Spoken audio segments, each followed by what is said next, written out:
The headline version of baseball is for everyone. This isn't that. Streak Plot Scout goes below the surface. The 40-man decisions, the prospect ETAs, the draft implications hiding inside yesterday's transactions. Built for the people who understand that the game is won before it's played. Let's get into it. Here's what Michael McGreevy means for your recruiting pitch, and I want to get right to it because this story has a very specific pipeline implication that goes beyond what most people are drawing out of it. McGreevy is posting a 2.40 ERA against a 5.85 xERA over 56 innings. That's a 3.45 run gap between surface performance and contact quality. His FIP is 4.23. His hard hit rate against is 41%, barrel rate is 10.7, average exit velocity against is 89 miles an hour. Hitters are making good contact and getting good results. The ERA just hasn't reflected it yet. Statcast says it will. This is a sell-high situation, and the sell-high window closes when the regression hits. Now here's why this matters in the draft room. McGreevy came out of UC Santa Barbara. He went in the 18 range, a college arm, a polished strike thrower, a guy with command and a defined four-pitch mix coming out of a mid-major program with serious development infrastructure. He was not a projection play. He was a product. And what he is right now is a demonstration of exactly how high the floor-ceiling tension sits for that type of arm. His velo is down a tick and a half from last season, sitting 91.4. His chase rate is 28.4, which is functional but not elite. His contact suppression has been dependent on strand luck running historically high, and strand luck normalizes. What evaluators are watching right now is whether a college-developed command arm can survive in the major leagues when his secondary metrics are pointing the wrong direction. The answer McGreevy is about to provide is going to be very instructive for how scouts grade the next generation of arms that look like him coming out of the college pipeline. For coaches at programs that develop the McGreevy prototype, the mid-major or high-major arm who wins with command and movement, who posts low walk rates and generates weak contact, who doesn't miss bats at an elite rate but sequences well and locates precisely, this is a moment to pay very close attention. Because the front offices watching McGreevy's xERA catch up to his ERA over the next 8 weeks are simultaneously updating their mental models for how much they're willing to spend on that profile in the draft. Here's the honest evaluation that I think every college coach needs to sit with. There is a version of the McGreevy arc that is a success story. A college arm who advanced quickly, reached the big leagues, contributed, and will contribute again once he makes mechanical adjustments and stops getting torched on contact. That version exists. But there's also a version where this is the moment when the gap between surface command and true swing and miss ability becomes permanent. A pitcher sitting 91.5 who doesn't expand the zone at an elite rate and gives up hard contact at a 41% clip. That pitcher is fighting to stay in a major league rotation, and the fight gets harder when the ERA catches up to the xERA. What does this mean for the draft board in the context of this class? It means the arms who project exclusively as command and contact types are going to face more scrutiny this cycle. Evaluators are not abandoning that profile. You still win at every level of the game with plus command and plus sequencing. But when a current major leaguer who fits that profile is visibly struggling with contact quality, the scouts in the draft room are going to ask the same question about your kid that they're asking about McGreevy. What happens when the strand luck normalizes? What happens at 91 and no swing and miss? The answer, in the draft context, is that the profile needs something, either a legitimate put-away secondary or velo projection that hasn't been unlocked yet, or a mechanical profile that gives reasonable optimism about future velocity development. A pure command arm without that adjective, without the plus put-away pitch or the projection, is going to get discounted relative to where that same arm would have been drafted 2 years ago. The recruiting implication is just as direct. When you're bringing in a high school arm who projects as a command over stuff type, the conversation in the recruiting visit is going to be about development pathways. Can your program unlock velocity in that pitcher? Do you have a track record of developing command arms into guys with a legitimate secondary weapon? Because what front offices are learning from the McGreevy data is that command is necessary, but increasingly insufficient. A pitcher who commands 3 average pitches against college hitters will get exposed at the big league level. The college development environment needs to be producing arms who command plus pitches, not just average ones. For coaches whose programs specialize in exactly that kind of development, and there are programs out there who have a genuine track record of taking command-first arms and developing their secondaries into legitimate weapons, the McGreevy arc is actually a recruiting asset. You can walk into a living room and say, here is a major league pitcher right now who has command but is fighting with contact quality. Here is what our program does specifically to develop secondary weapons and expand a pitcher's put-away capacity. That's a program differentiating conversation, and this arc gives you the current event hook to open it. McGreevy is in a walk year at $800,000. He's going to pitch himself into a new contract or out of a rotation spot between now and the end of August. Either outcome tells the draft class something. If he regresses and loses his rotation spot, it reinforces the scouting community's concern about the command without swing and miss profile. If he adjusts, if he gains a couple ticks, if he rebuilds his strand rates on the back of improved command, it validates the profile and the developmental pathway. The Cardinals have $129 million in luxury tax space, so they can absorb a McGreevy regression without an organizational crisis. This doesn't become a roster emergency for them, but it does become a scouting community conversation about the profile, and that conversation is happening right now in draft prep rooms. What to watch over the next 30 days, specifically McGreevy's swing and miss rate and his hard hit rate in starts from now through the end of June. If his K per 9 improves from 5.9, if he shows the ability to elevate his put-away rate, you'll see the ERA and xERA converge in a more manageable way.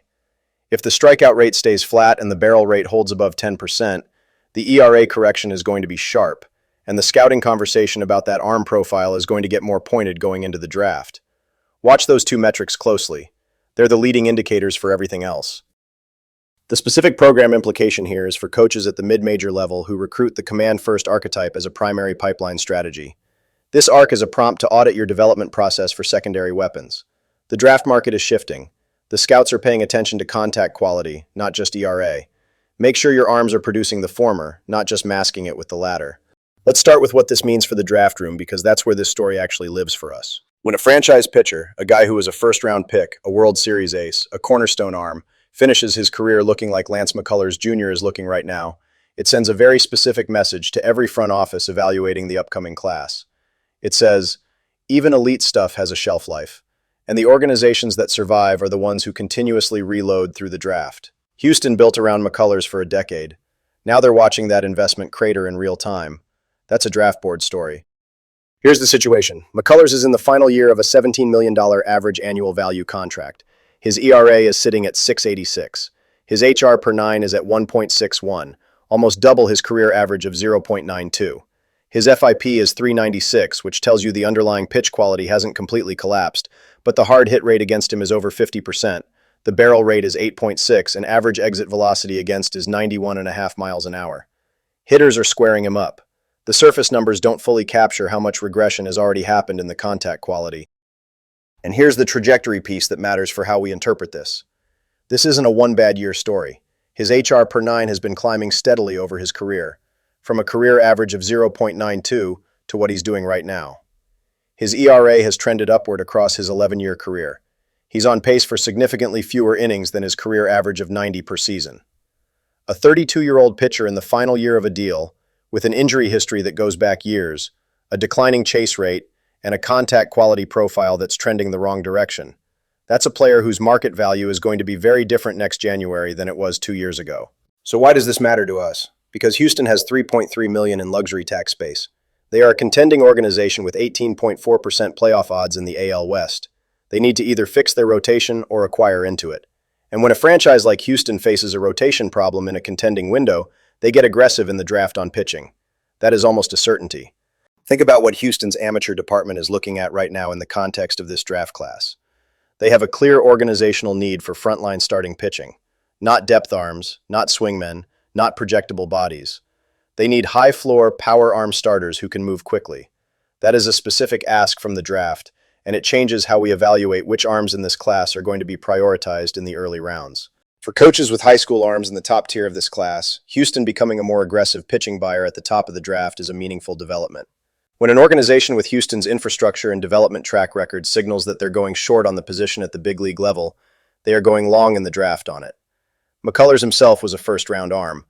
The Astros know exactly how to develop power pitchers, and when they need them, they go find them at 18.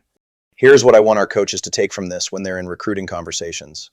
The McCullers arc is a cautionary tale about durability and workload management, but it's also a case study in longevity at the elite level. He pitched 11 years in the big leagues. He went to multiple World Series. His peak value was enormous. But his path was also interrupted repeatedly, and his later career power metrics have deteriorated in ways that correlate with cumulative stress on the arm. When you're recruiting a high school arm right now, you want to be having very specific conversations about pitch counts, about rest protocols, about what the high school program looks like in terms of workload. Evaluators who are going to be projecting arms in this class out 4 and 5 years are not just looking at current velo. They're looking at innings pitched in 17, 18, 19-year-old seasons. They're They're looking at tournament exposure. They're looking at fall ball usage. A kid who's thrown 220 innings in the last 12 months is being viewed very differently than a kid who's been managed to 160 across the same window. McCullers had the stuff. The question his career raises is whether the durability was managed as carefully as it could have been.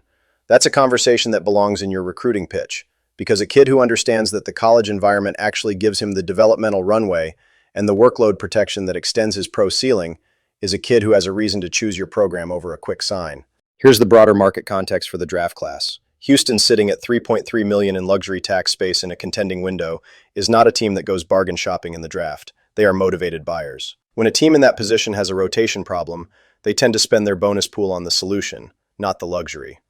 The arms in this class who grade as potential top-of-the-rotation starters at the next level, the kids with plus-plus fastballs, elite secondaries, and plus or better command profiles, those kids are going to be coveted more aggressively by organizations like Houston, who are looking at a McCullers-shaped hole in their future rotation.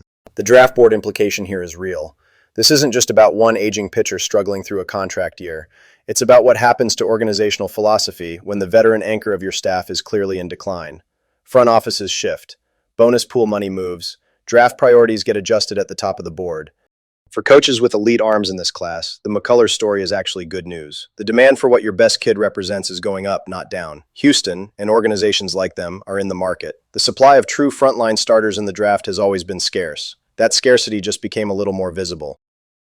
What to watch over the next 30 days? Does Houston make a move to acquire rotation help at the trade deadline, or do they commit to their development pipeline? Their approach to the trade market this summer will tell you everything about how aggressively they're going into this draft on pitching. If they trade for a starter at the deadline, they've bought themselves a window. If they don't, if they absorb the McCullers' decline and accept what that means for their rotation, they are signaling that the draft is the primary solution. Pay attention to what they do in June and July. It will tell you exactly where they're going to be spending their bonus pool. Tommy John surgery for Corbin Burns. And before we talk about what the Diamondbacks do at the big league level, before we even get to Daniel Egan, let's talk about what this means for the pitching market in the draft, because that's the story with the longest legs for our audience. Burns goes on the 60-day IL with UCL involvement. Tommy John, you're looking at 12 to 18 months minimum before he throws a competitive inning, which means Arizona is pitching without him through the rest of this season and very likely into the first half of next year. They have 47% playoff odds in the NL West. They are a contending organization operating without their top-of-the-rotation arm. That is a demand signal for pitching at every level of the organization, and demand signals at the big league level always flow downward through the system. They flow through the minor leagues, and ultimately they flow into the draft room. The durability context here matters a great deal when you're framing this for a draft class. Burns had 4 of his 8 professional seasons with significantly below average innings. That is an established durability concern, and it's the kind of concern that scouts should have been flagging for years. The UCL flag wasn't invisible. UCL stress accumulates over time, and a pitcher who has been logging below average innings across half his career has been telling you something about his arm's capacity throughout. Now we have the result. Here is why this belongs in your draft prep conversations right now. The organizations that get burned by Tommy John surgeries, the organizations that watch a 31-year-old ace disappear for a year and a half, are the organizations that prioritize ceiling over durability when they draft. Not every Tommy John outcome is preventable, but the evaluators who come into this draft having just watched their franchise arm go down with UCL involvement are going to be asking harder questions about durability markers in amateur arms than they might have asked 2 months ago. Arizona is specifically going to be in that room asking those questions. If you have an arm in this class that you're pitching to Arizona, the conversation has changed. Their scouts were already doing this work. Every org's scouts do this work. But the organizational appetite for durability data just went up. What is this kid's pitch count history? How is his arm used in travel ball, in summer leagues, in high school tournaments? Has he been through any arm care interruption that didn't end up on a formal injury report? These are the questions that are going to get more weight in Arizona's evaluation room this cycle. Let's talk about Egan, because he's the in-org part of this story, and he matters for understanding where Arizona's development priorities are going. Daniel Egan is sitting at AA with a 45 future value grade and a 2027 ETA. 93 to 95 downhill fastball that grades out as a 50 on the 2080 scale currently, with projection to 80. Command at 45. The fastball shape is the carrying tool. The downhill angle creates natural extension and plane that plays up his low to mid-90s velo significantly. He's ranked 8th in the Arizona system with medium risk attached. A 45 FV arm at AA with a 2027 ETA just had his organizational timeline accelerated. That is not a small thing. When you're an org in a contending window, 47% playoff odds in the NL West is a genuine window, and you lose your ace for a year and a half, you don't have the luxury of letting a double-A arm develop on his natural timeline. Egan is going to be introduced to major league decisions faster than the 2027 projection implied. For the draft class, the Egan situation is a case study in organizational depth and how it interacts with player development timelines. The organizations that can survive a Burns-level injury without catastrophic rotation failure are the organizations that had someone like Egan ready to be pushed. Arizona had that arm. They're going to lean on it. But now they've spent down 1 unit of their depth capital, and the draft is where they replenish. Here is the specific pipeline implication. Arizona is going to be a more aggressive buyer of pitching in this draft than they would have been 3 months ago. Not just depth, top end. The Burns injury creates a vacuum at the top of their projected rotation for next year, and potentially into 2027. If Egan is being stretched to cover innings this year, he's being fast-tracked in a way that accelerates his service clock, which has long-term roster implications. Arizona needs a pipeline arm who isn't Egan to develop on a natural timeline and emerge as a rotation piece in 2028 or 2029. That arm gets drafted in the next 6 weeks. For coaches with high school arms who project to the top of the rotation, the Burns injury is a legitimate context setter in Arizona's evaluation. This is an organization that just lost its ace. They know what a true frontline starter looks like because they were paying one. They also now know what it costs when that arm isn't available. Their amateur staff is going to be prioritizing arms with physical profiles that suggest durability alongside upside. Guys who are big enough to handle a starter's workload, who have clean mechanics, who don't have red flags in their pitch count history, and who project as rotation anchors rather than back-end arms. The Tommy John dataset matters here in a recruiting context. There is now a significant body of research connecting early high school workload, specifically fall ball usage in 14, 15, and 16-year-old seasons, combined with early specialization and year-round throwing, to elevated UCL stress in professional careers. Organizations are not uniform in how aggressively they apply this data, but the ones who have watched a major investment disappear to Tommy John surgery are more attentive to it. Burns going down in 2026 makes Arizona more attentive to it. The scouts they send to see your arm are going to be asking.